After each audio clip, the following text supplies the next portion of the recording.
네, 오늘 복음 예수님을 만난 사람들 6번째 시간입니다. 오늘 말씀은 예수님을 주인으로 만난 사람들, 우리 이 제목을 통해서 은혜 나누기를 원합니다. 자, 우리 지난 몇 주간에 걸쳐서 복음 설교를 듣고 있습니다.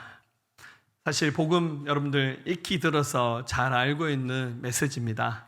하지만 이 복음 얘기를 들으면서 여러분들 잘 몰랐던 부분을 새롭게 알게 되면서 도전이 된 부분도 있으리라고 믿습니다. 자, 이 복음 설교를 다음 주 우리 새생명 축제까지 하고 이제 마무리하려고 합니다. 자, 이 긴 설교를 들으셨기 때문에 여러분들께서 복음이 무엇인지 복음의 핵심을 좀 잘 찝으면서 이 말씀을 정리했으면 좋겠습니다. 그럼 복음은 예수님입니다. 다른 첨가제가 1도 들어가지 않는 순수 복음은 바로 예수 그리스도의 이름입니다. 근데 이 복음에 관한 이야기, 예수님에 관한 이야기를 수없이 들으셨지만 여러분, 이것이 여러분의 가슴을 울리는 메시지가 되지 않는다면 어쩌면 예수님의 이름은 많이 들어서 알고 있는 듯 하지만 자칫하면 여러분 종교인이 되셔서 그저 교회만 왔다 갔다 하신 분들이 될 가능성도 큽니다. 자, 오늘 이 복음 얘기를 나눈 순간 이 복음이 여러분 정말 가슴을 울리고 가슴을 치는 하나님의 위대하신 사랑, 하나님의 계획의 말씀으로 여러분에게 들려지기를 간절히 소망합니다. 자, 복음에서 세 가지가 중요합니다. 첫 번째는 복음 속에 들어있는 십자가 이야기입니다. 여러분, 하나님께서 우리의 모든 죄와 허물을 용서하시기 위해서 하나님의 아들 예수님 보내주셨고, 예수님께서 우리의 죄와 허물을 대신하여 십자가에서 대신 죽으셨습니다. 그래서 이 십자가를 대속의 죽음이다라고 말합니다. 눈이 이 십자가의 복음이 깨달아지고 이해되고 믿어지는 사람, 이 사람들은 모든 죄를 용서받고 하나님의 자녀가 되는 겁니다. 고린도전서 1장 23절, 24절 이렇게 말씀하고 계십니다. 읽어볼까요? 우리는 십자가에 못 박힌 그리스도를 전하니 유대인에게는 거리끼는 것이요 이방인에게는 미련한 것이로되 오직 부르심을 받은 자들에게는 유대인이나 헬라인이나 그리스도는 하나님의 능력이요 하나님의 지혜니라. 아멘. 자, 이 십자가의 예수님이 믿어져야 됩니다. 이 사람들은 복음 가운데로 나오신 분입니다. 두 번째는 예수님을 믿기는 믿는데 그분은 어떤 분으로 믿어야 되냐면 바로 예수님을 나의 인생의 주인으로 믿는 겁니다. 여러분, 어찌 생각하면 예수님을 구세주로 믿는 거 아닙니까? 이렇게 말씀하시는데요. 물론 예수님이 우리의 구원자, 구세주 맞습니다. 그러나 예수님을 믿는 순간 예수님을 무엇이라고 어떤 분으로 고백해야 되냐면 로마서 10장 9절과 10절 이렇게 말씀하고 있죠. 같이 읽습니다. 네가 만일 내 입으로 예수를 주로 신하며 또 하나님께서 그를 죽은 자 가운데서 살리신 것을 내 마음에 믿으면 구원을 받으리라. 사람이 마음으로 믿어 의에 이르고 입으로 신하여 구원에 이르느니라. 아멘. 자, 예수님을 누구로 고백합니까? 잘 보십시오. 구원자로 고백하는 거 아닙니다. 예수님을 너의 주인으로 시인하고 하나님께 그분을 십자가에서 다시 살리신 이 모든 것을 마음에 믿을 때 구원받는다고 성경은 정확히 말하고 있습니다. 예수님을 나의 구원자 그 이상 예수님을 나의 주인으로 믿는다는 고백을 하는 사람이 복음 가운데 서신 분입니다.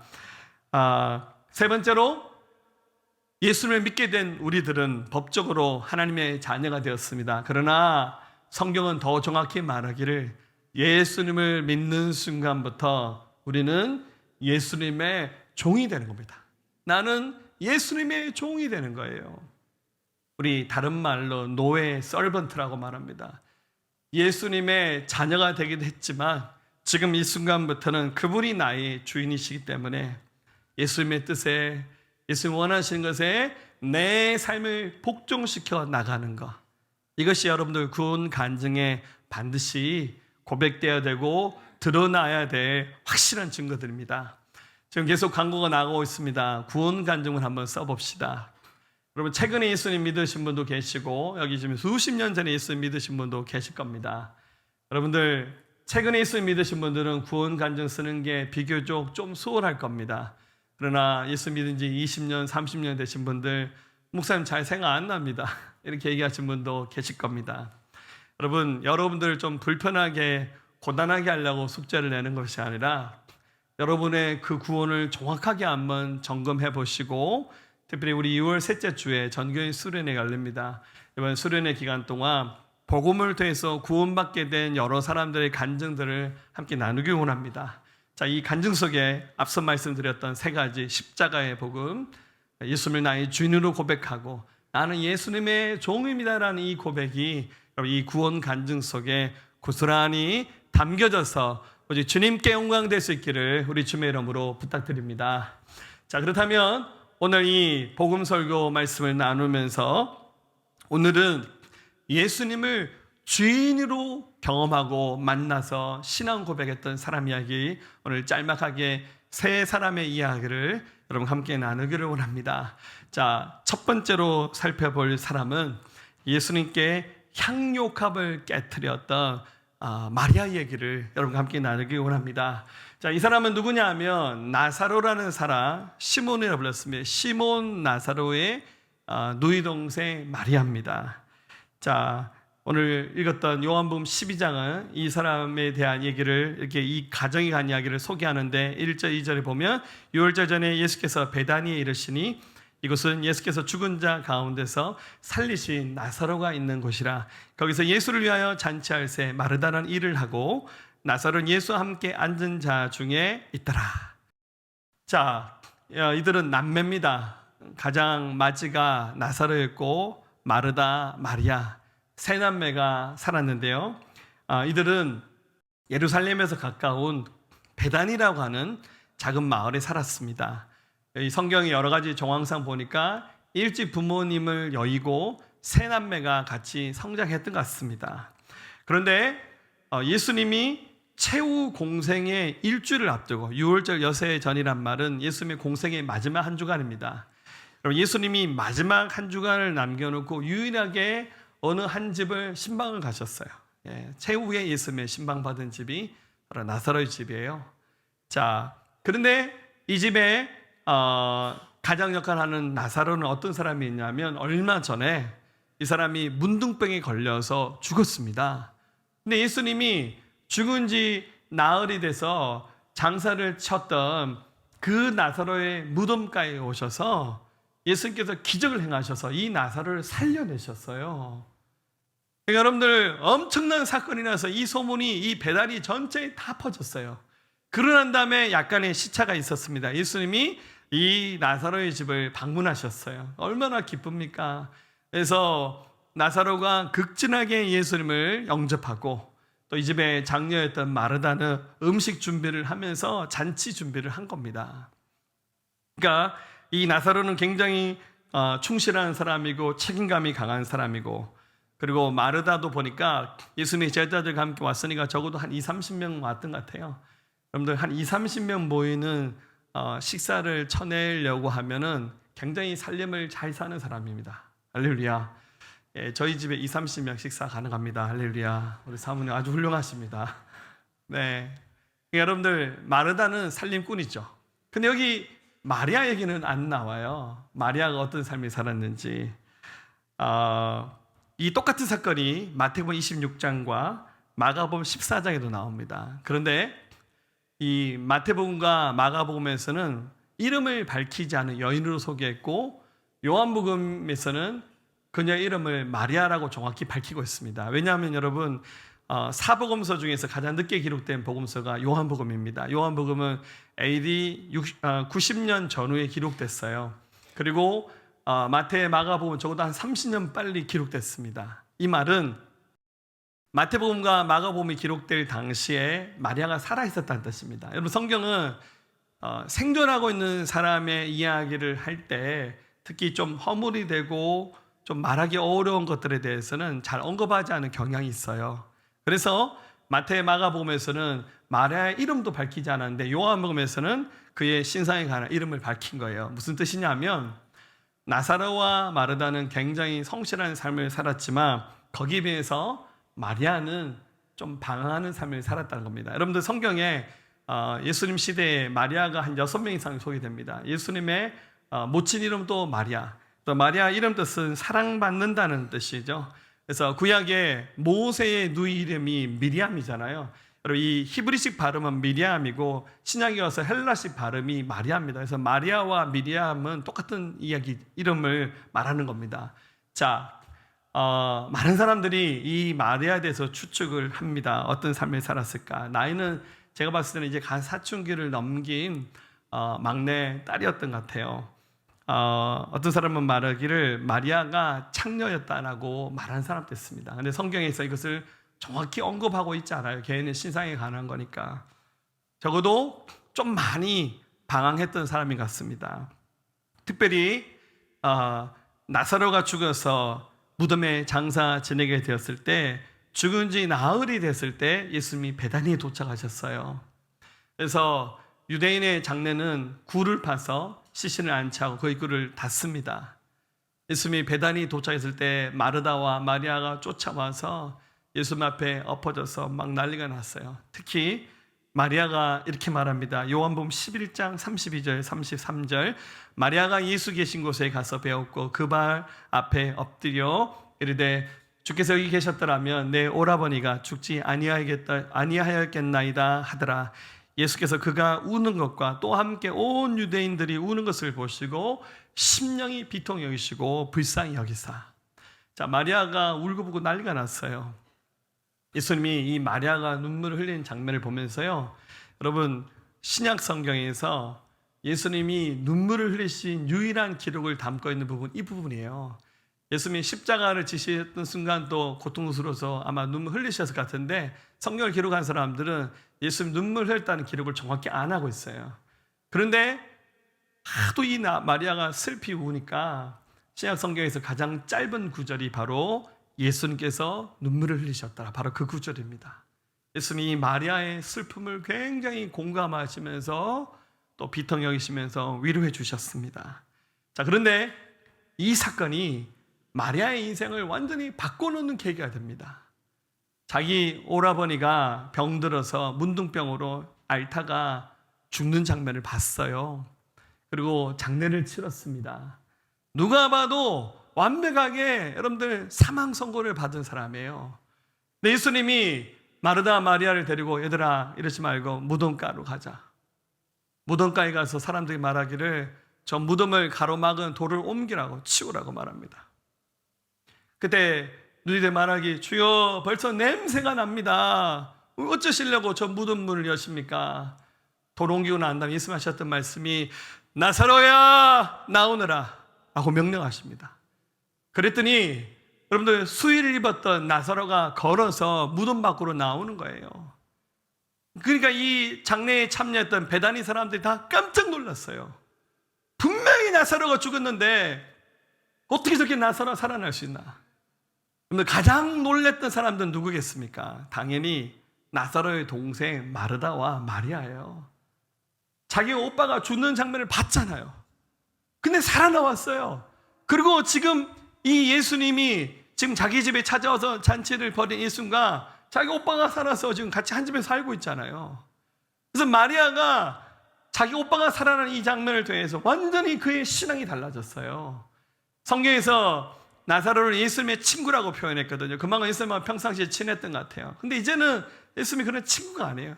예수님은 메시아, 예수님은 하나님의 아들. 마리아가 그거 알았던 거예요. 그래서 자기 집에 예수님이 오셨을 때 나사로는 예수님과 환대를 하고 마르다는 음식 준비를 하는데, 마리아는요 이미 예수님 오실 것을 준비하여 특별한 선물을 준비합니다. 그 선물이 바로 뭡니까? 바로 향유입니다. 자, 향유를 준비해서 예수님이 오셨을 때 이 향유를 순식간에 뚜껑을 열어서 예수님 머리에다 몸에다가 부어버립니다. 자, 3절 말씀 나와 있죠. 마리아는 지극히 비싼 향유고 순전한 나드 한 그릇을 가져다가 예수의 발에 붓고 자기 머리털로 그의 발에 닦으니 향유 냄새가 집에 가득하더라. 아니 이게 향유 그게 대단한 선물이라고 이렇게 호들갑을 떱니까? 그게 아니에요. 어떤 향유를 준비했냐면 나드를 준비했습니다. 여러분, 나드는요 북인도에서 자라는 식물에서 채취한 겁니다. 그래서 여자분들이 향수를 쓸 때 뭐 이렇게 좋아하는 냄새가 있잖아요.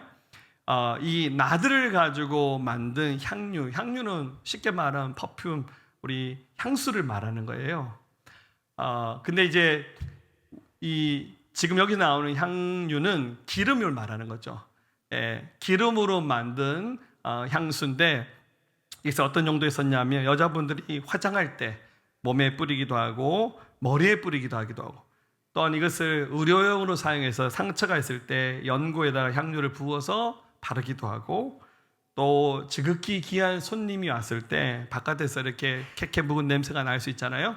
몸에다가 이렇게 향유를 뿌려주기도 하고, 그리고 유대인의 전통 문화는 사람이 돌아가셨을 때 그 시신에 이 향유를 붓는 문화가 있었어요. 자, 마리아가 예수님이 자기 집에 오셨을 때 나드로 만든 향유를 준비했는데 그 양이 한 근입니다. 한 근. 여러분, 한 근이 도대체 얼마입니까? 우리 도량량이 좀 나라마다 다른데, 성경시대 때 말하는 한 근은 정확히 339g입니다. 그래서 이것을 보통 340g이란 말이에요. 이거보다 좀 더 많을 것 같아요. 340g. 이것을 예수님께서 요청하지도 않았는데 그냥 예수님 몸에다 그냥 통째로 부어버렸어요. 그러니까 여러분들, 옆에 사람들이 다 깜짝 놀랐어요. 왜냐하면 이 나드로 만든 향유가 너무 비싼 것이기 때문에 그래요. 값으로 따지면 300데나리온. 여러분, 하루 품삯이 1데나리온입니다. 300데나리온이란 말은 1년 동안 벌어놓은 돈을 다 쏟아부어야 살 수 있는 겁니다. 여러분들, 이거 굉장히 비싼 겁니다. 마리아가 왜 이런 행동을 했을까요? 마리아는 경제 논리를 따지 않고 이것을 주님께 드린 겁니다. 여러분, 선물이라는 건 그렇잖아요.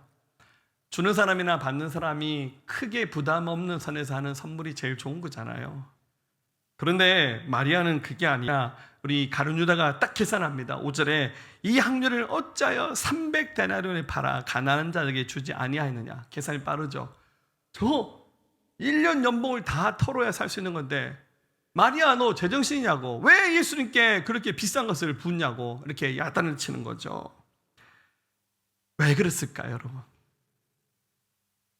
그만큼 마리아는 자기 오빠를 살려주신 거, 그리고 자기들이 예수님을 믿어서 하나님의 자녀가 된 거, 그 은혜가 너무너무 고맙고 감사했었어요.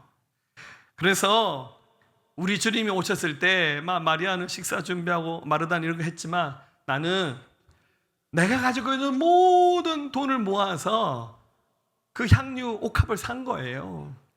그래서 주님께 드릴 때 하나도 아깝다 생각하지 않았어요. 주님께 이것을 전적으로 드렸습니다. 이유는 뭡니까? 바로 예수님이 나의 인생의 주인이시기 때문에 그래요. 그래서 주님께 드릴 때 아깝다 생각하지 않았어요. 그리고 이 마리아는 향유를 드릴 때 또 하나의 의미가 있었는데요. 그것은 바로 예수님의 장례를 미리 준비한 거예요. 여러분, 바로 직전에 이 마리아는 장례식을 치러봤어요. 여러분, 사람이 장례를 치러보면 굉장히 성숙해지고 굉장히 의미가 있죠. 이런 큰일을 치르면서 사람이 성장하는 거잖아요. 얼마 전에 자기 오빠가 죽어서 장례 치러봤어요. 여러분, 사람의 그 마지막 순간, 전 세계 어느 나라 장례 문화는 좀 비슷한 것 같아요. 최선을 다해서 돌아가신 분에게 예의를 갖추면서 장례 용품들을 가장 좋은 곳에 쓰는 문화가 있잖아요. 그때 아마 마리아가 향유를 준비해서 자기 오빠의 시신에 향유를 부었던 경험이 있을 거예요. 아, 장례식에는 향유를 붓는 거구나. 그런데 예수님이 이미 이들에게 설교하시면서 당신의 죽음과 부활에 대한 얘기를 하셨어요. 아, 예수님께서도 죽으실 거구나. 근데 우리 오빠가 살아났잖아요. 아, 예수님께서 죽으셨다가 살아나시겠구나. 그러면 내가 믿음으로 예수님께 향유를 부어야겠다. 그 자기 전 재산 아마 결혼 지참금으로 미리 저축하고 준비했던 것 같아요. 딴 거 사지 말고 향유를 사자. 여러분들 수천만 원 들어서 향유를 사서 드린다?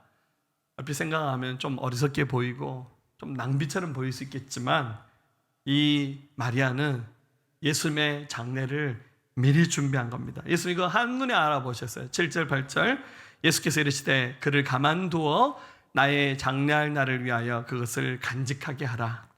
가난한 자들은 항상 너희와 함께 있거니와 나는 항상 있지 아니하리라 하시니라. 예수님이 이 마리아의 행동을 나무라지 않았어요. 예수님 평상시에 이렇게 비싼 향유를 한꺼번에 몸에 붓는 그런 분 아니셔요. 그런데 이 순간만큼은 이 마리아의 행동을 기쁘게 보셨습니다. 왜냐하면 그녀는 믿음으로 예수님의 장례를 미리 준비하면서 부활에 대한 소망을 가졌기 때문에 바로 이런 행동을 한 겁니다. 그런데 여러분들 이 요한복음에서는 이것을 말하고 있지 않지만 앞서 말씀드렸듯이 마가복음, 마태복음에 똑같은 사건을 기록했다 그랬잖아요. 마태복음 26장에서는 예수님이 이렇게 말씀하십니다. 13절에 내가 진실로 너에게 이르노니 온 천하에 어디서든지 이 복음이 전파되는 곳에서는 이 여자가 행한 일도 말하여 그를 기억하리라 하시니라. 희한하죠? 예수님이 당신의 이 복음이 전해지는 곳마다 이 여자가 한 일도 꼭 같이 말해서 기억하게 하라고. 여러분들 복음은 예수님의 십자가, 죽음, 부활이잖아요. 아니 복음 전할 때 예수님 얘기하기만 해도 시간이 부족해요. 근데 예수님이 복음이 전해지는 곳마다 이 여자 마리아가 한 행동을 꼭 얘기하라고 말씀하셨어요. 왜 그렇습니까? 여러분, 이게 진짜 예수를 믿는 것이기 때문에 이 말을 하라는 거예요. 여러분, 예수님을 믿는 의미가 뭡니까? 내 인생 살아가는 동안 나 좀 편안하고 잘 되라고 주님이 나에게 찾아오셔서 선물 주는 거네. 구원도 주시고 인도해 주시고 보호하시고 막 때로는 물질도 주시고 아프면 병 낫게 해주시고. 우리 이런 것은 다 주님이 주신 은혜의 보너스 선물을 나열한 거예요. 예수님을 진짜 믿는 이유는 뭡니까? 그분이 나의 주인이시기 때문에 믿는 거예요.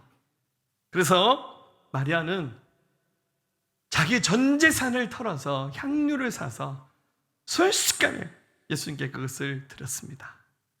이것이 바로 예수님을 믿는 사람의 간증이 되어야 됩니다. 두 번째 소개된 사람은 사도행전 19장에 나오는 에베소 교회에서 있었던 사건입니다. 여러분, 바울이 3차 성경을 다니는 동안 튀르키예 서부 해안에 있는 에베소라는 도시를 방문해서 거기서 복음을 전했는데 이 에베소에서 엄청난 부흥이 일어났습니다. 그런데 여기에 소개되고 있는 사람들 가운데 우상을 불태워버렸던 마술사들 이야기가 나옵니다. 자, 여러분들 에베소에서 어떤 일이 있었냐면 여기에서 엄청난 부흥이 일어나서 바울이 이 에베소 약 3년간을 체류하면서요 말씀을 전하는데 막 엄청난 사람들이 예수님께 돌아왔는데, 여러분 당시 에베소 인구가 20만 명이 넘었어요. 여러분들 우리 포항 인구가 지금 50만 명입니다. 2000년 전에 20만 명이 넘는 도시였다는 말은 엄청 큰 도시라는 뜻입니다. 여기서 바울이 말씀 전가할 때 성령 임하시고 사람들이 방언을 말하고 귀신을 떠나가고 심지어 막 바울의 사역이 넘쳐났어요. 바울의 손수건과 앞치마를 가져가서 병든 자에게 얹었더니 병자가 나고 악한 영들이 떠나갔어요. 엄청난 사건이 일어났습니다. 자, 그래서 바울이 두란노 서원이라 불렸던 곳에서 예배를 드리면서 사역을 했습니다. 본문 말씀 19장 17절 18절 말씀 보면 에베소 사는 유대인과 헬라인들이 다 이 일을 알고 두려워하며 주 예수 이름을 높이고 믿은 사람들이 많이 와서 자복하여 행한 일을 알리며. 자, 그런데 여기서 굉장히 다양한 사람들이 예수를 믿었는데 굉장히 특이한 직업을 가진 사람이 있습니다. 누구냐면 바로 우리 다음 주 새생명 축제 강사로 오신 분과 비슷합니다. 26년 전직 무당생을 하셔서 예수 믿으셨잖아요. 대단하시죠? 자, 이 에베소에 주술을 했던, 여기 보니까 마술사라 불렸는데 이 사람들이 예수를 믿었어요. 자, 이 사람들은 영적인 힘을 끌어와서 뭐 희한한 주술을 행하면서 사람들이 현혹하고 미혹했던 우리 식으로 말하면 무당들이에요. 근데 이 사람들이 예수를 믿었어요. 엄청난 사건이 일어났어요. 우리 다음 주에 우리들 무당들도 VIP로 모십시다. 할렐루야. 우리 절의 스님들도 가능합니다. 자, 그런데 이들이 예수를 믿고 난 다음에 특별한 행동을 했는데 자신들의 그 주술을 기록했던 책을 모아서 이 마술책을 순식간에 불태워버렸습니다. 자, 뭐 책 몇 권 불태워가지고 뭐 또 그렇게 또 호들갑입니까? 아닙니다. 19절 말씀 보면 같이 읽어볼까요? 믿은 사람들이 많이 와서 또 마술을 행하던 많은 사람이 그 책을 모아 가지고 와서 모든 사람 앞에서 불사르니 그 책값을 계산한 즉 은 5만이나 되더라. 아멘. 자, 여러분들 여기 두란노 서원이 있었다 그랬죠? 제가 이제 성지순례 가서 두란노 서원으로 추측되는 그 셀수스 도서관을 가본 적이 있는데요. 꽤 큽니다. 실내 내부는 우리 교회 본당 여기 한 50평쯤 되거든요. 한 요만합니다. 요거보다 좀 더 큰 것 같아요. 그때 당시에 그 셀수스 도서관에 책이 2만 권, 3만 권이 비치되어 있었다고 합니다. 별로 안 놀라시죠? 당시의 책은 파피루스에 기록하거나 양피에 기록합니다. 여러분, 파피루스는 주로 이집트 같은 데서 자라는 대나무처럼 생긴 식물인데 그 잎을 빻아서 종이를 만들었어요. 우리나라 같은 한지보다 훨씬 더 퀄리티가 떨어집니다. 굉장히 뻑뻑하고 딱딱한 이 파피루스를 만들어서 거기에다가 종이로 사용해서 기록했고, 때로는 양피를 가지고 우리 가죽을 얇게 포를 떠서 두루마리로 말아서 여기다가 기록합니다. 이것이 굉장히 값이 나갔습니다. 여기 지금 회심한 마술사들이 몇 명인지 소개되고 있진 않은데, 여러분, 사도행전을 기록한 누가는 직업의 의사잖아요. 이 사람은 데이터가 굉장히 정확한 사람입니다. 여러분들, 누가는 사람이 아프면 그 질병의 병명까지 찾아서 적는 굉장히 성경을 정확히 기록한 사람이에요. 마술사들이 책을 태우는데 그 책값을 누가가 빨리 계산합니다. 계산하니까 얼마입니까? 은 5만이었어요. 여러분들은 금을 좋아하니까 음은 별로 감동이 없죠? 자, 은 5만이 얼마냐면 노동자 5만 명이 일한 품삯을 계산한 겁니다. 그러니까 하루 일당을, 하루 품삯을 10만으로 계산하면 얼마냐면 50억입니다. 그리고 하루 품삯을 20만으로 계산하면 100억입니다. 집에 100억이 있군요. 할렐루야. 그러니까 누가가 이 말씀을 들었다 깜짝 놀랐어요. 이 책이 너무 비싼 거예요. 근데 순식간에 그걸 다 가지고 와서 그 전에 책을 모아서 거기다 불을 놔서 태워버리는 거예요. 말씀을 기록한 누가가 깜짝 놀랐어요. 와, 이럴 수가 있나. 이 주수사들이 예수를 믿고 난 다음에 이런 쓸데없는 주문이나 기록한 이런 책들이 무슨 소용있노? 이거 다 소용없는 거다 하면서 순식간에 그거 불태워서 다 없어버린 거예요. 예전에 그런 거 본 적 있거든요. 예전에 우리 한국에 지금 유명한 찬양 사역하신 분들 많지만 우리 1980년대, 90년대 서울의 온누리교회에서 올레시아 경배와 찬양 운동이 일어났잖아요. 예전에 하스반 선교사님 굉장했죠. 우리 포항에도 여러 번 오셨는데요. 그분 항상 집회 오면 첫날 은혜 받으면 이제 청소년들이 많이 오죠. 얘들아, 내일 올 때 너 그 집에 우상들 많지? 연예인 사진 그거 다 들고 와. 그리고 집에서 듣는 대중 가수 그 옛날 카세트 테이프 시절에 CD가 나오기 전에 그거 다 가져오라고. 그럼 우리 아이들 은혜 받고 난 다음에요, 어떡합니까? 그 다음날 집회 갔다 애들 책가방에 연예인 사진 다 안 가져옵니다. 그리고 죄송합니다, 표준말로 가득 가져왔습니다. 그리고 그 카세트 테이프 많이 가져왔어요. 집회 시간에 그 아이들 앞으로 다 쏟아내는데 정말 끝나고 나니까 이만큼 쌓이더라고요. 똑같은 거예요. 값으로 계산하면 미친 짓 같고 바보스럽잖아요. 그런데 예수님을 믿는 것이 훨씬 더 값지고 소중한 것이기에 모든 우상과 세상에 속한 쾌락에 속한 죄와 단절한 삶을 선택한 거예요. 설령 그것이 인간적으로 욕심이 나고 보기 좋아 보이는 것이라 할지라도 되돌아서서 포기하고 버리는 것, 그게 원래 1세기 때 그리스도인들이 보여주었던 예수를 믿는 간증입니다. 그리고 이 말씀사들이 그 요술책을 태우는 순간 이 에베소에 엄청난 부흥이 일어나는데 그 부흥은 말씀으로 일어나는 부흥이었어요. 20절 이와 같이 주의 말씀이 힘이 있어 흥하여 세력을 얻으니라. 그럼 진짜 부흥은 여러분들 막 예배당을 엄청나게 크게 짓고 막 그죠? 교회가 땅도 좀 많이 사고 할렐루야. 아멘 하셔도 괜찮은데 할렐루야. 그럼 진짜 부흥은 외형적인 스펙을 더 넓혀가는 것이 아니라 예수 믿는 사람들이 계속 생겨나는 부흥이 진짜 부흥이었습니다. 그 중심에는 우상을 섬길 때 사용됐던 그 값비싼 책도 하나도 아깝다 생각하지 않고 불태웠던 그들의 그 변화된 헌신의 모습이 많은 사람들에게 도전이 주었다는 겁니다. 마지막 세 번째입니다. 예수님을 나의 주님으로 하나님으로 고백한 제자 도마 이야기입니다. 도마는 예수님의 12제자 중에 한 사람입니다. 예수님이 부활하셨습니다. 부활하신 주님이 간간히 여러 사람들에게 나타나시다가 처음으로 제자들이 모여있는 마가 다락방, 거기가 예루살렘에서 예배드린 장소였습니다. 그 자리에 나타나셨는데 하필이면 그 자리에 도마가 없었어요. 도마만 빼고 남은 제자들이 예수를 만났어요. 그래서 도마가 예수님의 부활을 의심할 수밖에 없죠. 24절에 12제자 중에 하나로서 디두마라 불리는 도마는 예수께서 오셨을 때 함께 있지 아니한지라.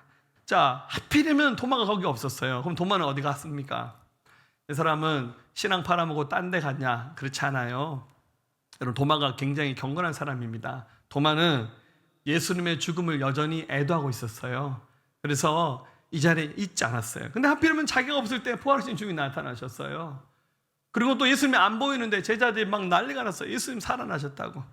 도마가 25절에 말하기를 다른 제자들이 그에게 이르되 우리가 주를 보았노라 하니 도마가 이르되 내가 그의 손에 못자국을 보고 내 손가락을 그 손 못자국에 넣으며 내 손을 그 옆구리에 넣어보지 않고는 믿지 아니하겠노라 하니라.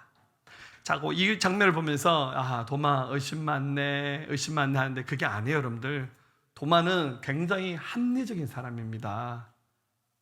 팩트에 충실한 사람이에요. 진짜 예수님 만났다고? 얘들아, 예수님 돌아가셔서 전부 다 너무 슬픔이 지나쳐서 정신이 왔다 갔다 하는 것 같다고.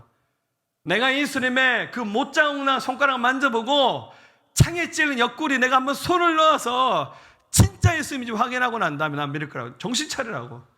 도마 그렇게 말하는 겁니다. 그런데 부활하신 예수님이 도마가 있는 그 예수님의 제자들 공동체에 찾아오셨어요. 26절 7절에 소개되죠. 여드레를 지나 제자들이 다시 집안에 있을 때 도마도 함께 있고 문들이 닫혔는데 예수께서 오사 가운데 서서 이르시되 너에게 평강이 있을지어다. 그래서 문도 안 열고 그냥 들어오셨어요. 27절 도마에게 이르시되 내 손가락을 이리 내밀어 내 손을 보고 네 손을 내밀어 내 옆구리에 넣어보라. 그리하여 믿음 없는 자가 되지 말고 믿는 자가 되라. 도마야, 네 손가락으로 내 옆구리 한번 넣어보라고. 내가 정말 십자가에 매달려 죽었다 살아난 그 예수님인지 확인해 보라는 거예요. 확인해 볼 필요도 없죠. 도마가 그 자리에서요, 본인이 알고 있던 모든 상식, 경험, 지식 순식간에 다 무너집니다. 그러면서 도마가 그 자리에 엎드려서 신앙 고백을 하는데요, 여러분, 사실 신약 성경에 나온 가장 위대한 신앙 고백이 누가 있냐면 도마가 합니다. 도마가 뭐라고 고백합니까? 예수님은 나의 주님이시고 예수님은 나의 하나님입니다. 28절 9절 나의 주님이시오 나의 하나님입니다 라고 이렇게 고백하면 예수님이 야, 너 본고로 믿냐? 보지 못하고 믿는 자들이 더 복이 있다라고 말씀하셨어요.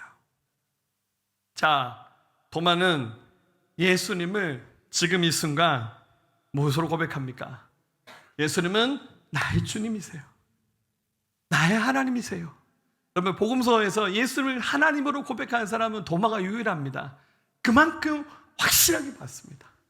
그래서 지금 이 순간 이유는 그냥 예수님을 살면서 자기 삶을 드리겠다고 결단했고, 여러분, 나중에 예수님의 12제자들 어떻게 됩니까? 전부 다 사도 요한을 제외한 모든 제자들이 숨겨있고, 여러분, 기록의 도마는 마지막에 인도에 가서 복음을 전해하면서 숨겨했다라고 그렇게 전해지고 있습니다. 이것이 가능했던 이유가 뭡니까? 예수님을 나의 주님으로 믿었기 때문에 가능한 것입니다. 사랑하는 여러분들, 예수님 만나셨습니까? 자, 그런데 예수님을 마음씨 좋으신 분으로 내게 구원을 선물로 주시고 내 삶을 인도하시고 나를 보호하시는 그런 분으로 믿고 계신다면 영 틀린 생각은 아닙니다만은 여러분, 거기서 한 걸음 더 나아가셔야 돼요. 예수님은 우리 인생의 주인이십니다. 오늘 짤막하게 소개했던 나사로의 누이 동생 마리아, 에베소 교회의 마술사들, 제자 도마, 그들은 예수님을 주인으로 만나는 순간 자기가 가졌던 소유든 무엇이든 하나도 아깝다 생각하지 않았고요. 오히려 그것이 주님 섬기는데 불필요한 것이고 방해가 되면 싹 다 태워버리면서 없애버렸어요. 그러고서라도 주님 더 잘 섬길 수 있다면, 세상적으로 깡통차고 거지돼도 좋으니까 주님 섬기는데 후회함이 없는 인생을 결단하면서 우리 주님 섬겼습니다. 여러분이 만난 예수님은 어떤 분이십니까?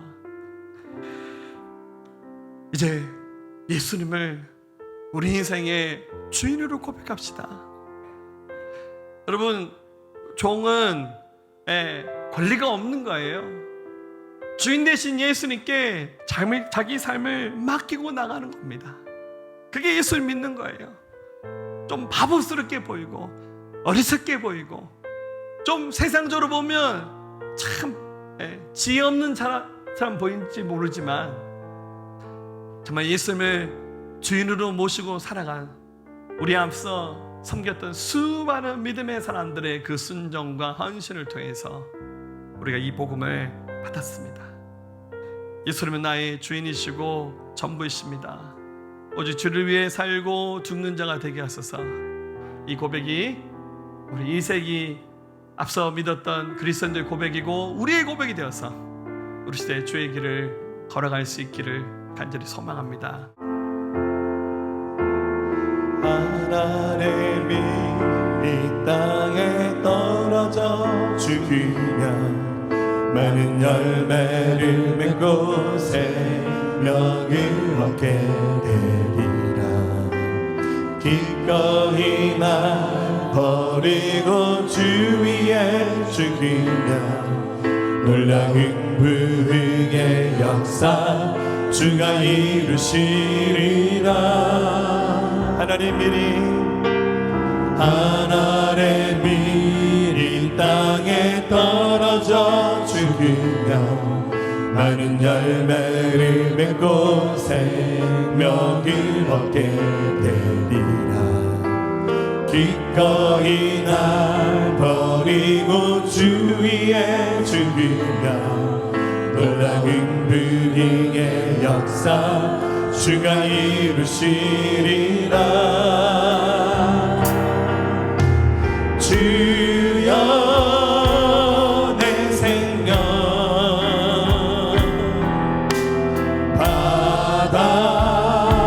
받아주소서. 이 땅에서 거짓이 알되어 생명의 열매를 맺지.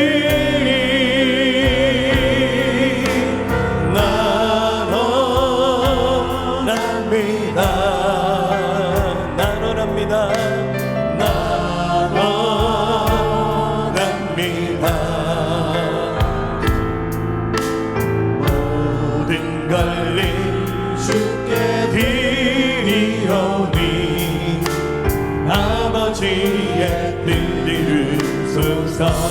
우리 다시 가겠습니다. 하나님이라니 하나님이 이 땅에 떨어져 죽으며 많은 열매를 맺고 생명을 얻게 되리라. 기꺼이 날 버리고 주위에 죽이며 놀라운 부흥의 역사 주가 이루시리라. 자, 우리 손을 들어보겠습니다. 주여 내 생각 받아주소서. 받아주소서.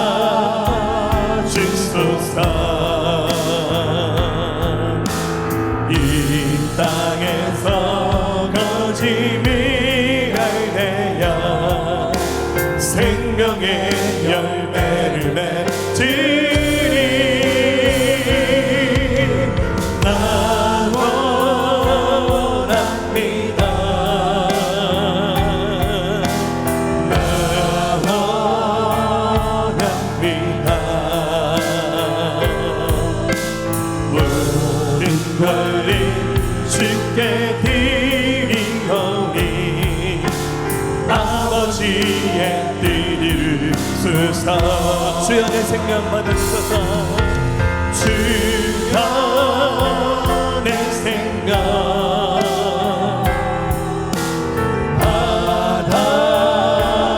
받아주소서. 이 땅에서 거짓을 알되어 생명의 열매를 맺으리. 나는 합니다. 나 원합니다. 나 원합니다. 나 원합니다.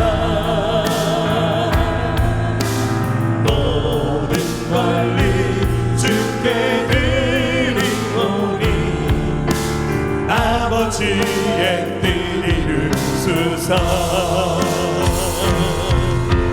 하나님 미랄로 우리 부르시는 거룩한 주님의 위대한 부르심 콧대를 향하여 우리 달려갈 때 영원한 하늘에 영광 보게 되리. 주의 생명 주여 내 생명 받아주소서. 받아주소서.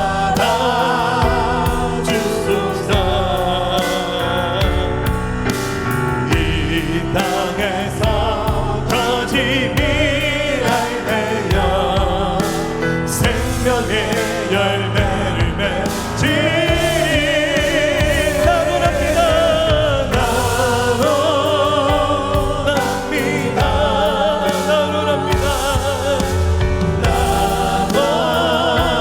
원합니다. 모든 권리 주께 드리오니 아버지의 뜻 이루소서. 모든 권리 주께 드리오니 모든 권리 주께 드리오니 아버지의 뜻 이루소서. 아버지의 뜻 이루소서. 아버지의 뜻 이루소서. 아버지의 뜻 이루소서. 이제는 우리의 인생의 주인 되신 예수 그리스도의 은혜와 독생자를 아낌없이 내어주신 하나님 아버지 무한하시고 극진하신 사랑하심과 성령님의 내주하시고 교통하시고 각양각색의 은혜로 채우시는 그 놀라우신 교통하심이 이 자리에 있는 사랑하는 성도들의 모든 심정 가운데 이들의 가정과 일터와 나라와 민족과 모든 열방과 우리 새생명교회에 지금부터 영원토록 함께 하시기를 간절히 축원하옵나이다. 아멘.